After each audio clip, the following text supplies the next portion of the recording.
Alors, on est en train de se préparer pour l'épreuve du 5000 mètres chez les hommes. Brent Lakatos, le voici, notre Canadien.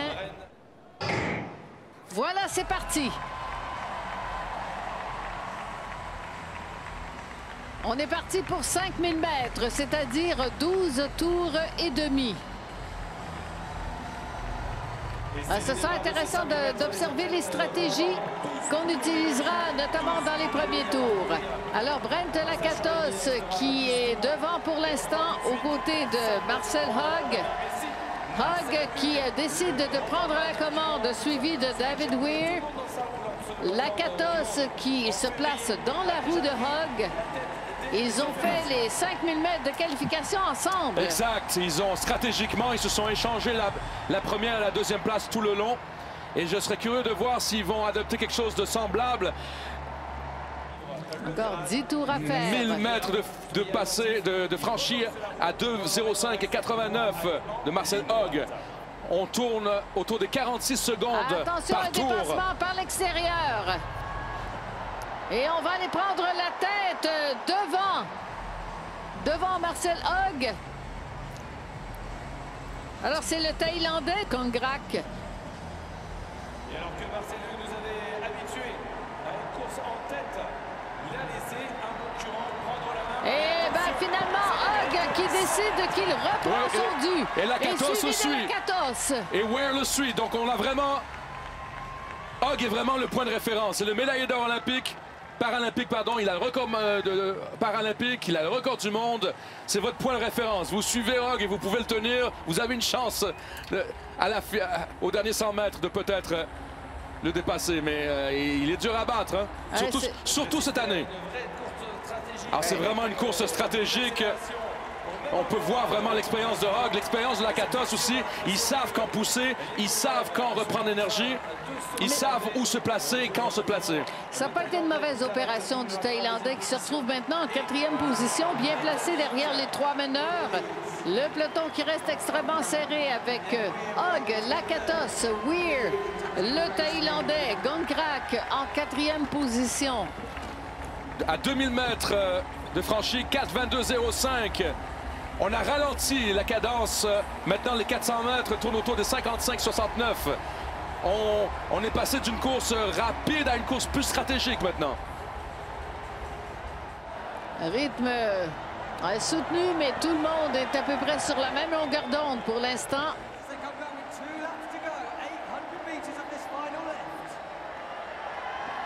Oh, il y a une petite pousse ici. Voici une attaque. Elle vient de Faisal Al-Rayahi.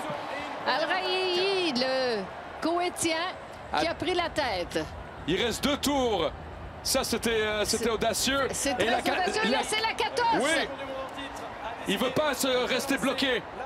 Il reste avec le Koweïtien. Il lui parle. Hein. Il lui parle. Il y a une discussion qui se fait. Et attention, là, c'est Hogg qui se retrouve maintenant emboîté. Hogg est mal placé.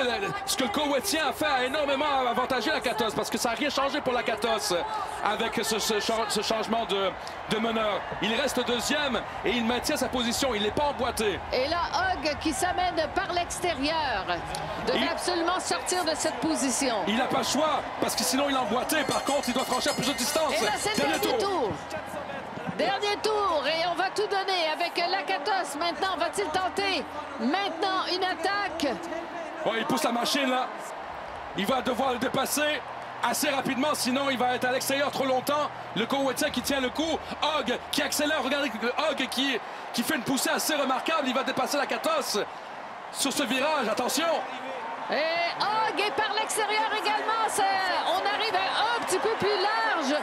Al-Rayahi qui a fait tout un pari et c'est maintenant Roman Chok qui s'amène l'Américain. Roman Chok qui prend la tête. Wow! Roman Chok, Lakatos par l'intérieur. Il n'y a pas d'espace. C'est Lakatos. Oh!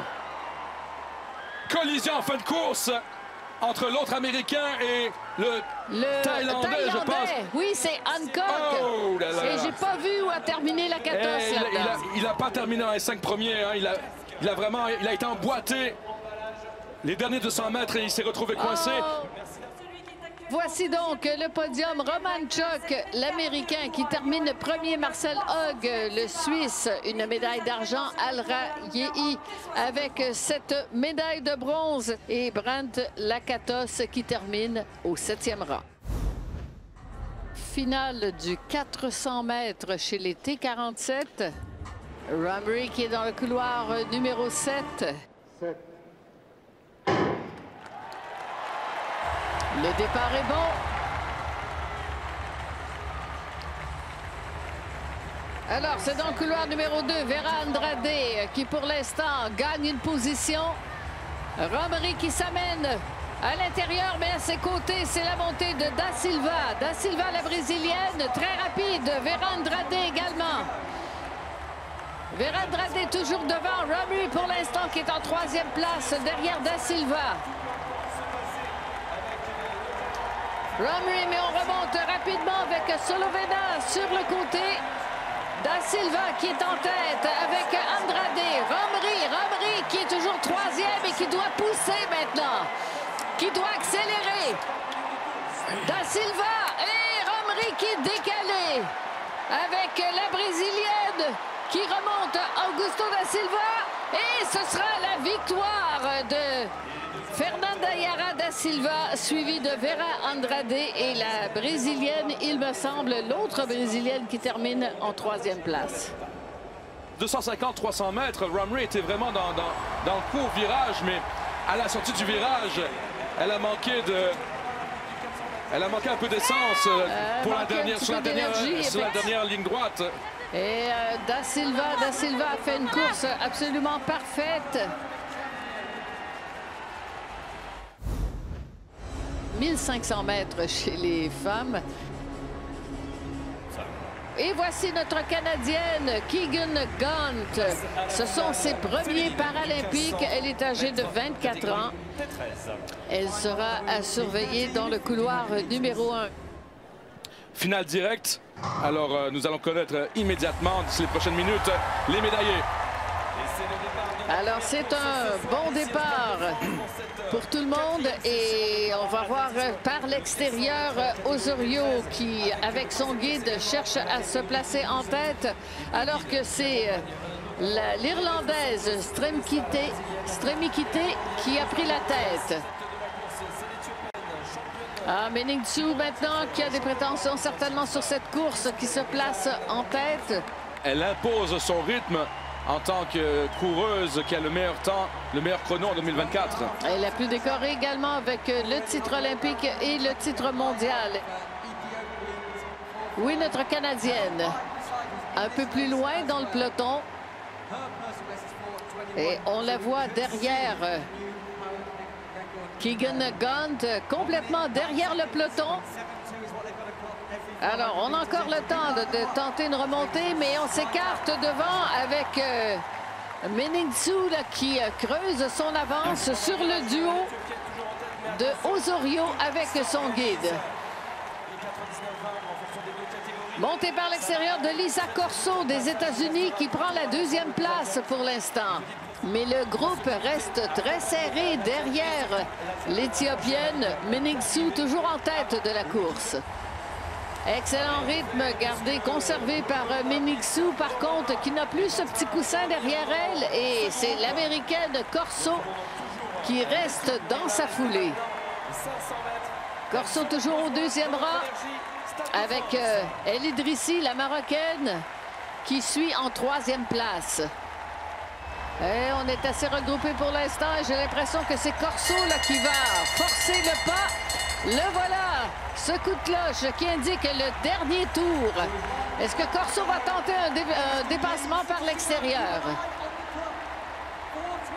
Meningsu toujours en tête. Corso, on la sent, là, on commence à souffrir par contre. On l'a vu sur son visage et ça va peut-être ouvrir la porte à El Idrissi. Oui, attention, oui, El Idrissi va vraiment tenter un dépassement. Je pense que c'est elle qui, même si elle est 3e, elle pourrait... Elle a une dernière chance au virage de rattraper Corso, possiblement. Dans le dernier voilà, droit. regardez, Oui. Elle essaye. Hein. Ah oui, va étirer la foulée. El Idrissi par l'extérieur. Meningsu qui s'accroche à sa première position. Voilà. Meningsu toujours. El Idrissi qui gagne une place devant Corso. Corso. Menixou qui ne se laisse pas rattraper, qui garde un excellent rythme jusqu'à la fin et qui va franchir le fil d'arrivée en tête avec la médaille d'or, suivi de El Idrissi et de Corso. Première championne paralympique ce soir ici au Stade de France. Menixou qui remporte la médaille d'or.